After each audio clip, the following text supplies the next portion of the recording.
Anybody that was hating on Melo, Hey, eat your mother effing words. That's all I'm hey, gonna say. Eat your hey, effing words, man. hey. Because I tried to tell y'all.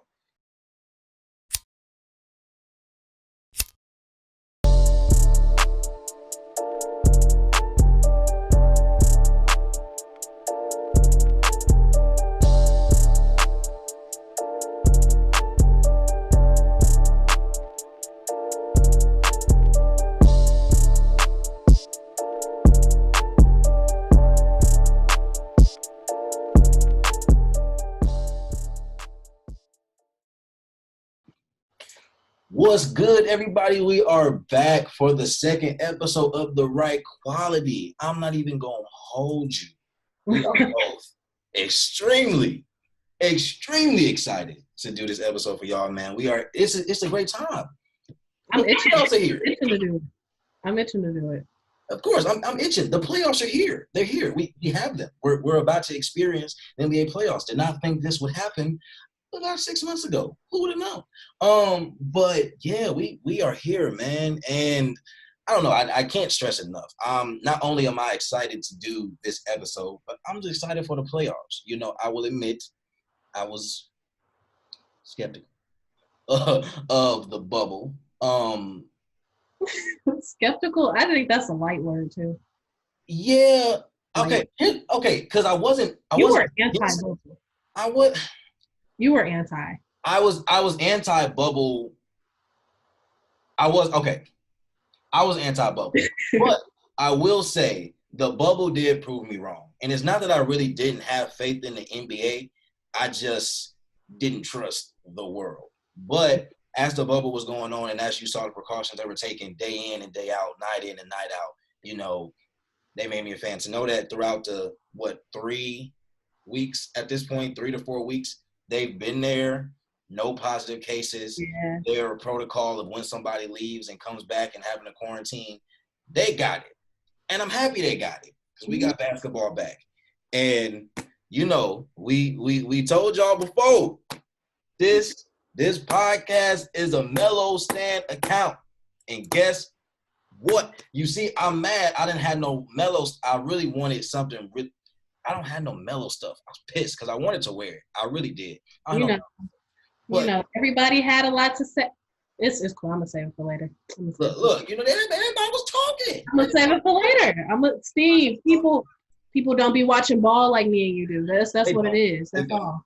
But let's just start. Yeah, let's just start there. So the Blazers, they in the bubble, they made their push. It was a struggle.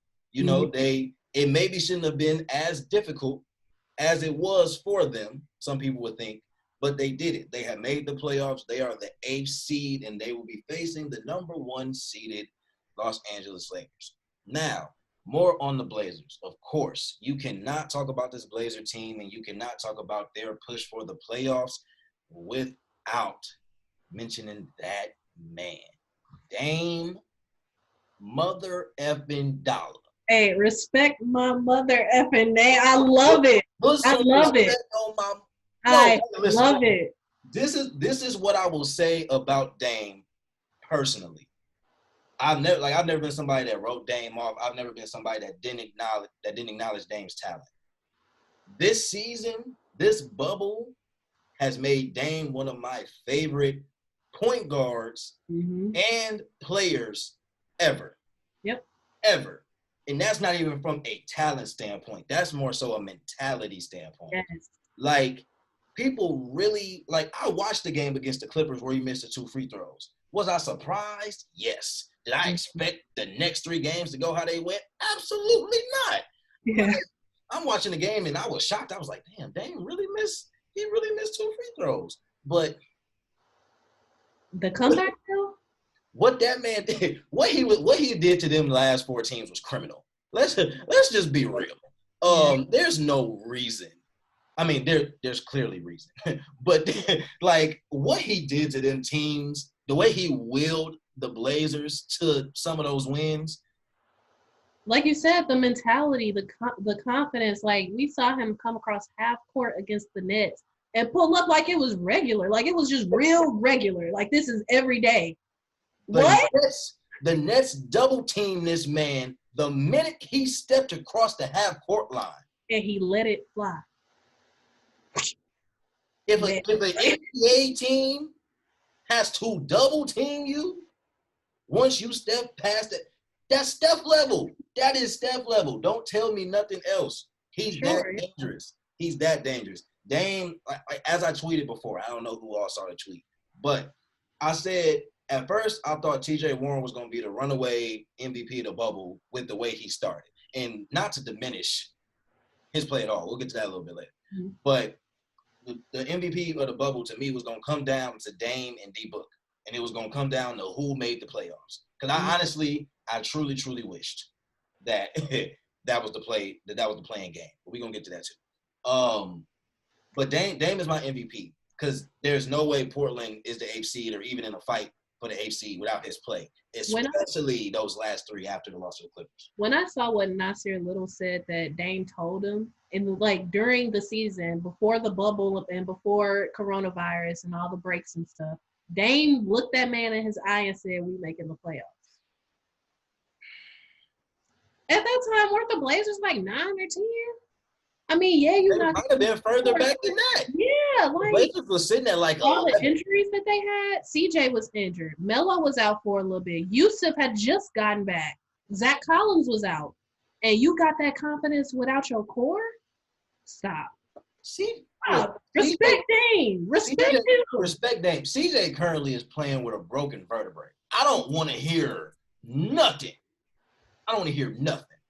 He's not playing with a broken vertebrae. Anyway, so you mentioned him. So anybody that was hating on Melo, eat your mother effing words. That's all I'm gonna say. Eat your effing words, man. Because I tried to tell y'all, everybody wanted to make it seem like he ain't have it no more. People forget. Melo went to OKC. It just wasn't a great fit. I don't think he didn't get along with them. It just wasn't a good fit. That happens to hella players. People wrote him off. He went to Houston. The man played 10 games. Houston damn near never wanted the man. Kicked him out with no explanation whatsoever. He didn't have a shot. This man sat a year, and people wrote him off based off of things out of his control. All he ever needed was an opportunity. And the Blazers just came at the right time. And he's doing what he's always done.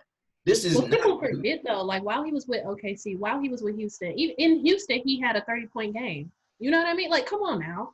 Stop. People think Melo still can't give you 20, 25, 30? Stop. If Melo was taking more shots, he probably would get 30. Yes. But Melo's in a great role because he doesn't need to. And honestly though, Melo is in that Olympic Melo role. You know what I mean? Like with the Blazers and as much shooting as they have, it opens up the door for Melo to shoot like that. And I love Olympic Melo. Yeah. Olympic Melo is a problem. Yeah. All you're asking this man to do is rebound, hit open shots, and be clutch. He did that in the bubble. He doing his sleep. How many ice shots did he make in the bubble? Come on now. Like, a handful. Put some respect on Melo's name too. Put some respect on people be getting me so tight talking about Melo like he's just washed. Stop playing with him. Stop Stop it. Because y'all making me angry. But okay, so that's the Blazers. We'll talk more about them in our bracket breakdown, which is coming later in the episode. But boom, we're gonna move on. So next to the Suns. So 8-0. 8-0. A game winner. If people did not know, Devin Booker is a problem. I don't know who didn't know that before the bubble, but also D-Book is D-Book. I don't really need to harp on that. I think if you didn't know beforehand, the bubble lets you know D-Book is an issue and he will be an issue for years to come. That man is 23 years old. Just keep that in mind. D-Book ain't even in his prime yet. But I think people forget the Suns weren't necessarily healthy to start the year off. Aiden was suspended for the first 20 to 25 games.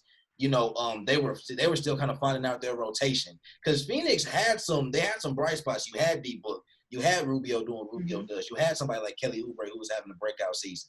And I don't even think Oubre was in the bubble. Nah, he I believe it's a shoulder injury that kept him out. Right. So Phoenix is not even at full strength, and they're young. So yes. I would be, if I'm the West, I'm concerned about Phoenix getting another piece or that core themselves just getting better and getting more mature.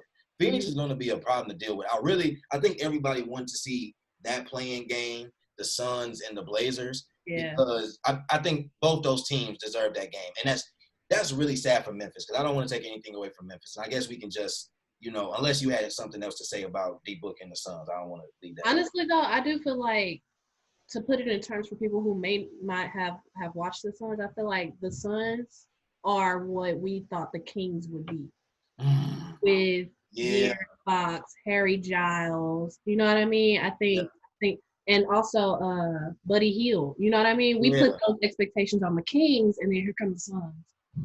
So I big ups to that boy. Of course. No, and Monty Williams did an amazing job. Oh my God. People don't talk about the coaching enough, but especially as a black head coach too, let's just acknowledge that. I know there are more of those in the NBA than the other league, but still, like, Monty Williams deserves hella credit as well for that.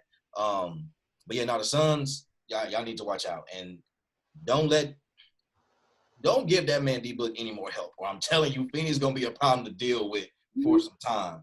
But okay, so to the team that the Blazers actually did play in the playing game, the Grizzlies. Now the Grizzlies, to me, I don't know how you feel. They're kind of like a sad story. Like the Grizzlies are a relatively sad story to me, only because the Grizzlies were a solid team throughout the entire year, and they really were willed by Ja and Jaren Jackson. But they were really willed by Ja to be in a position they were in, especially because I think people forget there was a whole situation with Iggy before he got to Miami, where Iggy played in Memphis. So, Memphis went through a lot, and Ja played through a lot, you know what I'm saying? But, I mean, even what Ja himself was doing in the bubble, virtually, especially after Jaren Jackson went down, and then even in the playing game, 35, 35, 38, I think it was 35, but with a fractured thumb, what? He's a rookie. Yeah. He don't know he's not supposed to be that good yet. He doesn't know that. He just go out there and ball. He just balls. And I feel like if you don't give him Rookie of the Year because of the hype surrounded by Zion. Listen. I'm gonna be tight. Any analyst, reporter, coach, player, trainer, GM, I don't give a goddamn. Don't make me know. If y'all don't give their rookie of the even number, I don't care what Zion did in his 20 games. I don't care. And it doesn't take away from what he did accomplish by coming back, this, that, and the third. First of all, Zion, to me, is not the leader of the Pelicans. So let's just start there. They can figure that out. Who's the leader? Honestly, they don't have one. I'm going to be honest with you. I don't think the Pelicans have a leader. Steve, wait. Hold on, because this is all we weren't. Brandon Ingram not the leader? You don't think he's a leader? Okay. Leader in what regard? Because B.I.'s numbers were amazing. He had a great season. I will give him that for sure. I think he's quiet, though. He's quiet. Like, B.I., and maybe the Pelicans just aren't that team yet, but, B.I.'s play didn't, the people around B.I. didn't elevate because of the way he was playing. Yeah. People saw B.I. killing was like, damn, I got to match his energy. I just didn't get that vibe from them, which sucks because B.I. had a great season, and I'm glad that he's in the running for most improved player. Speaking of which, why the hell was Devontae Graham left off of the most improved player conversation? Somebody answer me that, NBA. How? I didn't think about that. Did you? If you look at his numbers, matter of fact, we're gonna have him come up. I didn't even notice. I didn't notice they left him off. No, I noticed because Devontae Graham was on my fantasy team before the season got shut down. But no, literally, he went from, and it was because Kemba left. He went from having a bench role in Charlotte, became a starter. That man, his numbers, his averages jumped 10. His points per game went up 10 or 12, maybe even more. I think his assists went up 4 or 5. Shooting percentage, all of that. He definitely should have been in the conversation. And I agree. I don't think Luka should be in the conversation. only because this is not surprising to see from Luka. We kind of expect this from He's Luka. a rookie of the year. That says it all. So it's like, so I mean, I've been doing this. Right. Honestly, Luka, if I'm Luka, I'm like kind of offended because what do you mean I'm most improved? Like I was trash. Right, bro. Like I won rookie of the year. What you want me to do? Yeah. What you want from me, bro? Like so, yeah. That I mean, that's a whole whole nother thing in itself. Oh, very quick side note. Then we're gonna move on. So I thought about this as I was watching Luka play one night. It was actually the night that he torched the Bucks, which hurt, but it was great to see Luka play. Yeah. Does Luka's game, in some ways, remind you of another particular white player that is extremely heralded? What are you talking about?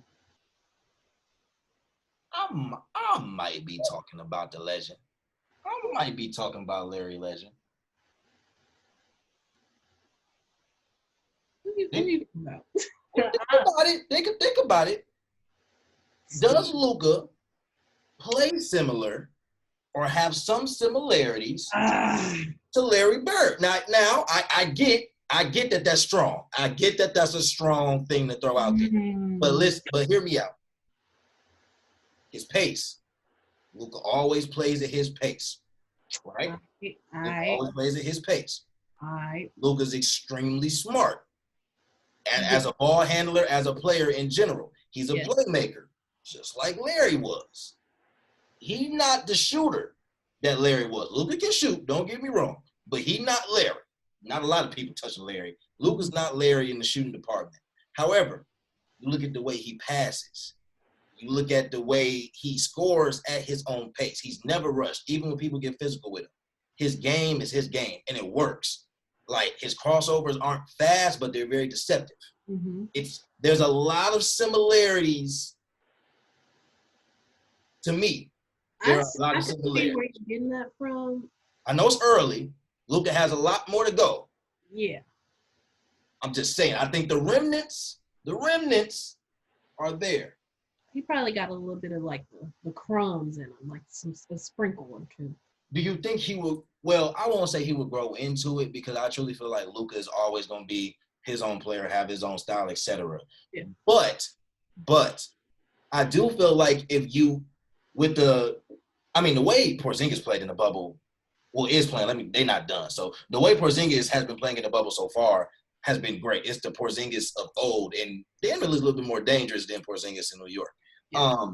But if Dallas continues to build, which it would be criminal if they didn't, if Dallas continues to build that team, do you see Luka, maybe not as early as Bird, but do you see Luka making that push and start, they in the West, but they start shooting, taking shots, getting to the conference semis, conference finals, he challenging the Brons, the Hardens, the Kawhis. He taking them to 6-7 games before he even in year 5. Year 6. Do you think you see that happening? I don't want to be cliche, but Luka and Porzingis really do have the potential to chase what Jason Kidd and Dirk did. Now, like you were saying, Luka, he can facilitate. He knows the floor well. It's like he has eyes in the back of his head. Porzingis playing, but he's playing like he's somewhere where he actually wants to be. I think that's the difference. Porzingis he's a problem. Like, he's nobody to bat your eye at. That boy is an issue. So you mix them two together and you find them a great wing, and you find them somebody that can bring energy off the bench like Jason Terry did back then. It's an issue. It's a big time in Dallas once that happens. Yo, it's criminal for them not to surround them with a little bit more talent. Because imagine if they had a Brandon Ingram on that Dallas team. Imagine that if they had that athletic wing that could score, that could post up and hit mid-range shots. Imagine that. It's a problem.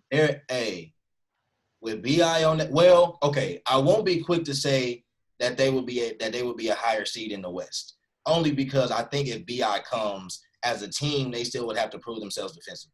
I think they have some great pieces defensively, but I think I would love to see Luka and KP over time really hone in defensively. Like, if Luka ever truly hones in and becomes a halfway decent, better defender than he is now, watch out. I think Porzingis is doing that because I've seen him swat some shots. Yeah, he's definitely the anchor of the defense, and they have some solid wing defenders as well. So I think if they do shuffle some pieces around and was able to get another dynamic wing, whether you getting a solid two-way player or whether you just going to get, whether it's a 3-and-D or whether it's you just really going to get a defensive specialist, I think that could really go a long way for Dallas. And if I know Mark Cuban, he going to find a way to make that happen. He not finna waste Luka time there at all. And I would say this, I had like really high hopes for Tim Hardaway Jr. there. You know, I think he hasn't been horrible in the bubble. He's not horrible, but you know, like when he was in New York, the latter days of him being in New York, I kind of saw him trying to rise, trying to ascend. And now in Dallas is back down to, you know, when he first entered New York. It's tough. As a player, man, I can only imagine. It's tough just finding your footing. Like in New York, he wasn't playing with a Luka. And he was playing with a KP. You also don't have somebody like Steph Curry, you know, that you not watch out for. I also love the addition of Trey Burke. I did not realize he was on the roster, but I love that addition for Dallas as a backup PG. Only because I was a huge Trey Burke fan when he was coming out of college. Him and Tim Hardaway, that run that they had in college was amazing. Excuse me. Louisville and Payne Siva. Huh? I said I was going for Louisville and Payne Siva. They played Louisville in the finals. Siva, wow, that feels so long ago. It was. Wow.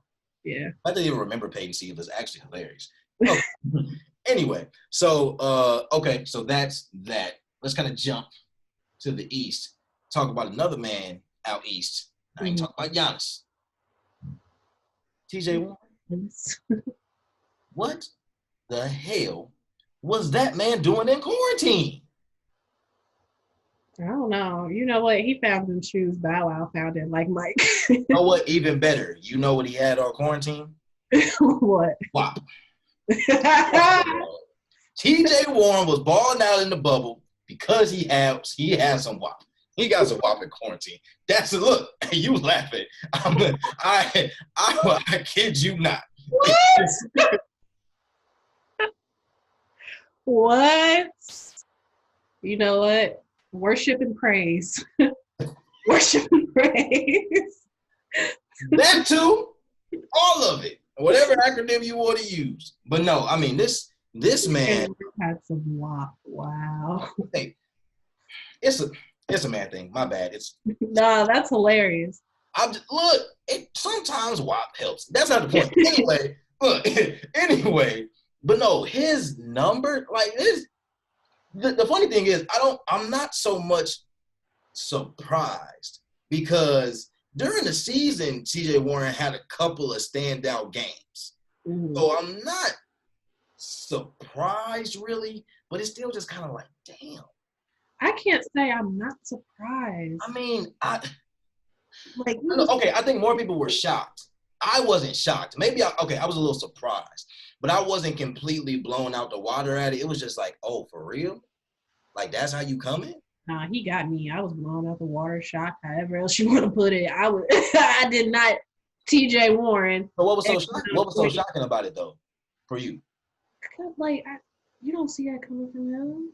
Like, when people say don't underestimate your opponent, and you still kind of underestimate your opponent, TJ Warren is that person I would have underestimated. You scored on me. What? You just dropped 50 on me, bro? For real? And the man was shooting the lights out. Like, the man was shooting over 50%. Yes. I'm looking at the numbers, and I'm like, this next to TJ Warren name? Like, hold on, what? And then, so, like, I actually watched the game against the Lakers, and I saw the fourth quarter. What? What? Bron guarding you. You come off. Bron gets screened. You come off. You pull up from 3 on AD? With a dagger? Stop it. I don't want it. Who is this man? I'm telling you. He found him. He him? Like, he him? But no, like I said, no. TJ Warren, in my order, it would have been Dame, D-Book, TJ Warren. Like that, to me, bubble-wise, that's the MVP conversation. Yeah. So, got to shout out TJ Warren. The Pacers already solidified in their spot in the East, so the play didn't like push the Pacers anywhere, but it's hard not to acknowledge the numbers he put up in the bubble for sure. So we talking about all these teams, right? And every team we mentioned is in the bottom 4 of their conference. Mm-hmm. So these top teams, Lakers, Clippers, Bucks, they were mediocre. Yeah. You know?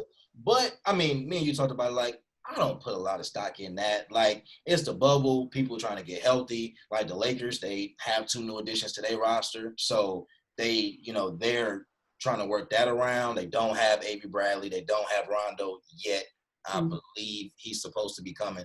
So they're still trying to figure that out. The Clippers, they actually, they didn't have Lou Will for some time.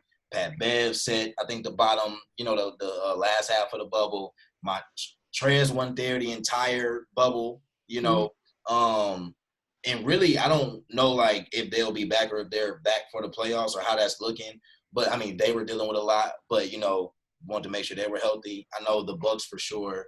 Of course, I caught, as many of their games as possible. But they said a lot. I think maybe after the first 3 or 4 games, they kind of started sitting. Not all of their starters, but there were games where they sat like 3 or 4 of their starters. I think one game Giannis and Brook Lopez might have been the only regular starters, or Lopez was, but making sure their team is rested. So their subpar or mediocre record in the bubble really don't mean nothing to me. Mainly because their seeds were set anyway, so the seeding games didn't mean shit to them. They was warming up. They was catching the seeding games is like, trying to knock off the opposing team's chances or something. You know what I mean? Right. Like Clippers playing Portland. Oh, if we beat Portland, maybe we can knock their chances. It didn't work out like that, but that's probably the mentality that some of these teams had. Other teams, like you said, send their starters. I know Giannis and I think it was Chris Middleton. They didn't play the second half against the Nets. That was a game that they lost, but clearly their seed wasn't affected by it. So, like, we're not going to sit here and act like, oh, they were playing so horrible. In the playoffs, they're going to get swept. You know what I mean? Because it's not a big deal right now. Right. Shut up. Like, who's saying that? Right. Like, no. But people love to do that, though. Like, people love, like, one of the top-seeded teams go on a 3-game skid or they lose to a team that they're not supposed to lose to. And people act like they ain't see the fact that Giannis only played 15 minutes or, LeBron sat the second half or, like Brian, I think Brian took a couple games off, but nonetheless, I'm not worried about either of those 3 specific teams as it relates to, well, I was going to say the first round, but we're going to get to that in a second for the Lakers. But no, but I really don't, I'm not worried about any of those teams. Like, I don't see their path being disrupted based on, their play in the seeding game. So that's just that. So y'all stop tripping about that. Just get ready for the playoffs like this. That's all that matters.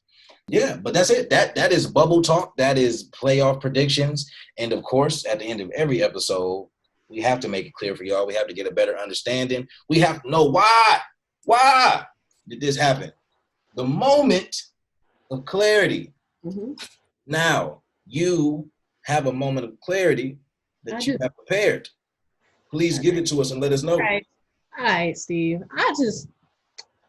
It makes me hot when I log on to Twitter and I see people tweeting about Melo. Right. Oh, people said he should retire. Oh, Melo cold. Y'all the same people that if I scroll through y'all tweets, I'm going to see y'all retweeting the Bleacher Report talking about Melo is averaging 10 points per game. ESPN, Melo, da-da-da-da. Now, I ain't going to get on ESPN too much because they did allow Melo to go on First Take and basically explain himself. But Bleacher Report, I shouldn't have got on Twitter this morning and saw y'all tweet nothing about Melo. For real, I just need a moment of clarity. Why? Why are you hopping on my man's bandwagon? Why? Yo. No, I'm heated. Bro, because everybody does it, though. And it's because people love doing that, though. People love writing players off. And it's like, yo, like, one, we are not NBA players. Forget analytics, forget numbers. At the end of the day, hooping is hooping. And Melo's a hooper. So I don't get it either. I feel you on that, though. Because ESPN, like you said, they kind of get a pass and like it's ESPN, so whatever. Bleacher Report, though, yeah, y'all tripping. Y'all, that's cap. It's cap. For sure. That's And watch, they're going to be the first ones talking about Cam when Cam is doing well in New England. I don't rock with that. I don't rock with that at all. Bleacher Report always been kind of, they play the sideline, you know. All right, we can move on. Okay, right? yeah. So my moment of clarity is this. So he's not an athlete. He's a analyst, sports caster, if you will, personality maybe. You know, he's known for his outrageous takes, and he's known for hating. Like, he really is known for hating. And I just really would like to understand,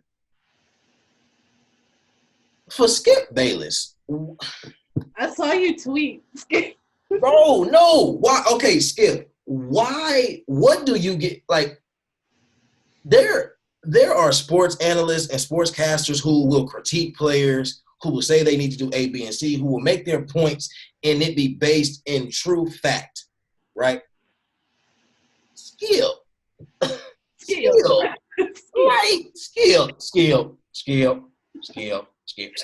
Skip. Like, what do you be on? Like, what do you want with these players? And the thing is, you've got called out multiple times for being two-faced with these players. Like, what are you on? Like, you can talk about the game, stats, and stuff like that, and you can talk about things that are factual.